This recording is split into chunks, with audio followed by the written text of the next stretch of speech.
साहिल जैसे तैसे बस्ती पहुंचा और बस्ती पहुंचकर एक हकीम साहब की दुकान पर अमतल को जैसे तैसे करके एक चारपाई पर लिटाया गया। उसके चेहरे पर पानी के छींटे भी मारे गए और अमतल को पानी पिलाने की कोशिशें भी की गई, मगर पानी था जो उसके होंठों से नीचे बह गया। वो मुकम्मल तौर पर बेहोश ही पड़ी हुई थी। हकीम साहब ने मरीज का जायजा लिया। हकीम साहब आए, उन्होंने नब्ज देखी और उसके बाद उन्होंने कनपट्टी के पीछे जोर से दबाकर अमतल को होश में लाने की कोशिश की, मगर उनकी कोई भी कोशिश बारावर साबित ना हुई। यानी किसी भी कोशिश के चलते अमतल को होश नहीं आया। तब जाकर हकीम साहब ने वजू किया और सूरह फलक और सूरह नास की तिलावत करने लगे। 21 बार उन्होंने दोनों सूरतें पढ़कर पानी पर दम किया और वो पानी लेकर अमतल के जिस्म पर, उसके सारे जिस्म पर छींटे मारे गए। जैसे ही उस पानी का पड़ना था, अचानक से अमतल ने आंखें खोल दी और उसने उठते ही अपने 400 जायजा लिया कि वो कहाँ पर है, और अचानक एकदम से उठकर बैठ गई। तभी अचानक वो बोलने लगी परेशानी के आलम में, मुझे क्या हुआ था साहिल, और ये हम कहाँ पर हैं? हम तो उस नदी किनारे, उस पेड़ के किनारे थे, हम यहाँ पर कैसे आ गए? और मुझे ये सब ऐसे घूर क्यों रहे हैं? और मुझे क्या हुआ साहिल? इधर अमतल के होश में आ जाने पर जैसे साहिल के मुर्दा जिस्म में जान आ गई थी। वो खुशी से पागल हो उठा था। तो साहिल ने उसे समझाया कि हम इस वक्त हकीम साहब के दुकान में हैं, तुम बेहोश हो गई थी इसलिए हम तुम्हें यहाँ पर लेकर आए। तो वो कहने लगी, मगर हम तो कहीं जा रहे थे और हमारी गाड़ी पंचर हो गई थी और हम नदी के किनारे थे और तुम किसी दरबार में मदद मांगने के लिए गए थे, फिर हम यहाँ कैसे आए साहिल? मैं तो सिर्फ तुम्हें ही देख रही थी कि तुम जा रहे थे दरबार में और तुम अब मुझे यहाँ लेकर आ गए। कुछ समझ में नहीं आ रहा मेरे। अमतल अब जैसे गुलूदगी में तारी होकर बातें कर रही थी।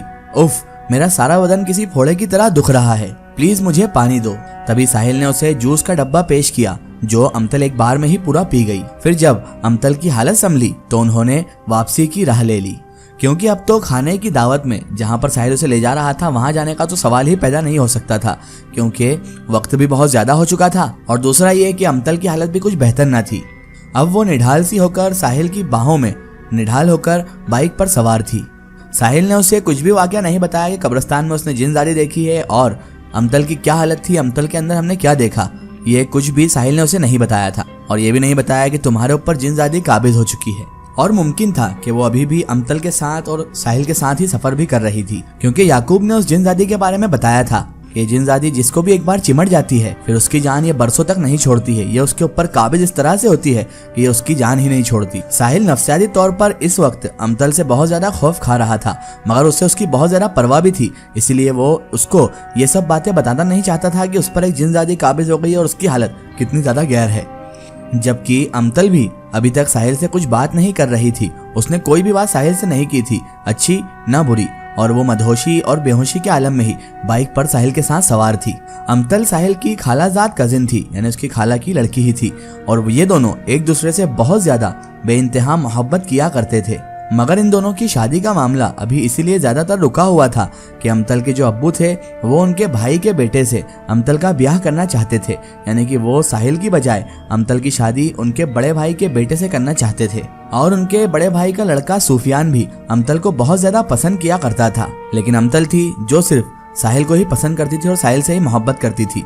और उसने साहिल से साफ साफ कह रखा था कि मैं सूफियान से शादी हरगिज नहीं करूंगी, तुम बेफिक्र रहो, हम दोनों एक दूसरे से मोहब्बत करते हैं तो हम दोनों ही आपस में शादी करेंगे। फिर इसके लिए चाहे मुझे घर वालों के खिलाफ जाकर साहिल आपके साथ कोर्ट मैरिज ही क्यों ना करना पड़े। साहिल का भी अमतल के घर अच्छा खासा आना जाना था, क्योंकि वो उसकी खाला का भी घर था और अमतल उसकी खाला की बेटी ही थी। मगर अमतल के घर वाले इस बात को बिल्कुल भी आशना नहीं थे, इस बात को बिल्कुल भी जानते नहीं थे कि ये दोनों एक दूसरे को पसंद करते हैं, बल्कि ये तो एक दूसरे की चाहत में बहुत ज्यादा आगे भी निकल चुके हैं, क्योंकि इनकी मोहब्बत अब परवान चढ़ चुकी थी। ये एक दूसरे के बिना रहने वाले हरगिज नहीं थे। घर पहुंचकर अमतल खुद उतरी और उसके बाद अपने कमरे में गई। उसने साहिल को बाय अल्लाह हाफिज कुछ नहीं कहा और साहिल से कोई बात भी नहीं की, और वो बहुत संजीदा चेहरे के साथ चुपचाप अंदर की ओर चले गई। साहिल ने उसके घर वालों को जाकर बताया कि अमतल रास्ते में बेहोश हो गई थी, इसलिए उसे अस्पताल ले जाकर आईसीयू वार्ड में डाला गया। होश में आ जाने के बाद उसे मेडिकल वार्ड में ट्रिप लगाई गई। मैं एक दोस्त को वालिद साहब की तबीयत बहुत ज़्यादा ख़राब थी तो उनकी तीमारदारी के लिए वहाँ पहुँचा, और जब मैं वहाँ पर पहुँचा तो मैंने अमतल को देखा और मैं बहुत देर तक इसके पास खड़ा रहा और उसके बाद इसे यहाँ लेकर आ गया, और मुझे इसलिए इसकी चिंता होने लगी और मैं इसे वहाँ से रिलीफ दिलवाकर वापस घर ले आया हूँ। साहिल ने एक मनगढ़ंत कहानी बनाकर अमतल के घर वालों को सुना दी थी, क्योंकि वो किस तरह से मुंह दिखाता कि वो कैसे अमतल को लेकर आ रहा है, और उसकी कहानी बिल्कुल करामत साबित हुई और उसने उसके पूरे घर वालों ने उस पर यकीन भी कर लिया और उसके बहुत ज़्यादा शुक्रगुजार भी हुए कि तुम्हारा बहुत बहुत शुक्रिया, तुम हमारी बच्ची को घर सही सलामत लेकर आ गए। और अब सभी अमतल के कमरे में जाकर अमतल से अपनी खैरियत पूछने लगे कि बेटा तुम ठीक तो हो ना। सब सवाल जवाब कर रहे थे, लेकिन उसके बावजूद भी अमतल बिल्कुल खामोश बैठी हुई थी। साहिल उसके बाद अपने घर लौट गया और उसने अपनी माँ को यानी कि उसकी वालिदा को भी अमतल की वही कहानी सुना दी कि किस किस तरह वो अमतल को वहाँ से लेकर आया, जो उसने अमतल के घर वालों को सुनाई थी। सुबह साहिल की वालिदा ने अमतल के घर जाकर उसकी तीमारदारी करने को कहा और साहिल ने उसे अपने साथ ले जाने का वादा भी किया। साहिल अभी तक बहुत ज्यादा डरा हुआ था और उसके हवासों पर अभी भी उस अनजानी जिनजादी का अनजाना सा डर सवार हो चुका था। वो बहुत ज्यादा डरा हुआ था क्योंकि उसने अमतल के अंदर उस जिनजादी को ही देख लिया था। उसकी निगाहों के सामने कब्रिस्तान का वो खौफनाक मंजर, वो जिनजादी वाला मंजर जो का तो खड़ा हुआ था। रात भर उसे खौफ आता रहा कि ना जाने अब मेरी अमतल की हालत कैसी होगी, अमतल होश में होगी या नहीं होगी। कहीं अमतल बेख्याली में सबको असल वाकयात की तफसील न बता दे, सारा वाकया कहीं सही का सही ना बता दे कि कैसे उस पर एक जिनजादी काबिज हो चुकी है। कहीं वो गैबी कुव्वत जो उसके वजूद पर सवार हो गई थी, कहीं वो ये इंकिशाफ ना कर दे कि अमतल कल दोपहर को कब्रिस्तान की तरफ गई थी, कब्रिस्तान ही गई थी। अगर हो ना हो ऐसी कोई बात हो गई तो मामला अच्छा खासा संजीदा हो जाएगा और फिर मुझसे कुछ संभाले ना संभलेगा और फिर वो अमतल और मेरी रुसवाई का बाइस भी हो जाएगा और हमारी दूरी का भी। ये ख्याल अब उसे बहुत ज्यादा अजियत दे रहा था, बहुत ज्यादा तकलीफ दे रहा था। शाम का अंधेरा फैलने तक अमतल उसी तरह नीम बेहोशी के आलम में पड़ी रही। ना उसने कुछ खाया, ना ही उसने कुछ पिया और ना ही उसने किसी से कोई बात की।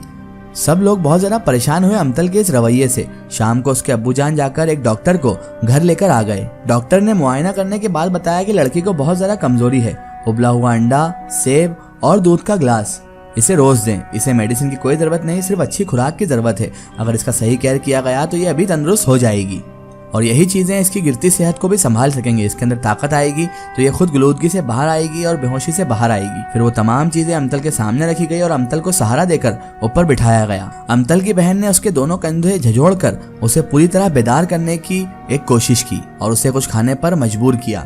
तभी अचानक अमतल ने चेहरा उठाकर धीरे धीरे गर्दन घुमाते हुए इर्द गिर्द का वहाँ का जायजा लिया। घर वालों ने देखा कि अमतल की आंखें मुकम्मल तौर पर सफेद, पूरी सफेद जगह हो चुकी थी। तभी अमतल की बहन बोली, बाजी खुदा के लिए होश करो और कुछ खा लो मेरी बाजी, आखिर तुमको हुआ क्या है। उसकी बहन उसे झंझोड़ते हुए कह रही थी।